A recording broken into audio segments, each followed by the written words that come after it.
একটি শিক্ষণীয় সুন্দর গল্প। ডিভোর্সের ৩৭ বছর পর নিজের পরিচালিত বৃদ্ধাশ্রমের এক কোণে হঠাৎ চীনা এক মুখ দেখে যেন আমার নিঃশ্বাসটা গলায় আটকে গেল। এত বছর পর মানুষটিকে কীভাবে দেখতে হবে অকল্পনীয় ছিল।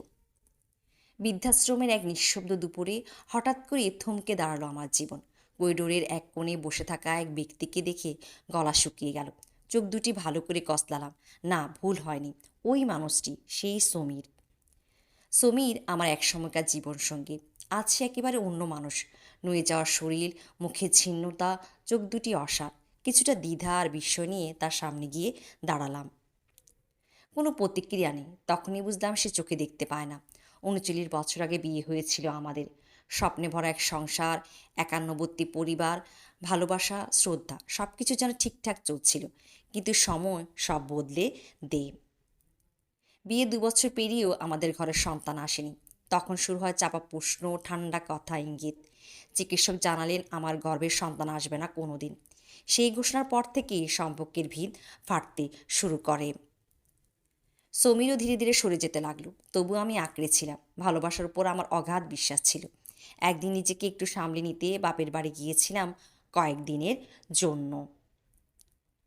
আর সেখানেই জীবনের সবচেয়ে নির্মম চিঠিটি পেলাম। একটা কুরিয়ার এলো সমীরের দ্বিতীয় বিয়ের খবর, সঙ্গে ডিভোর্স পেপার।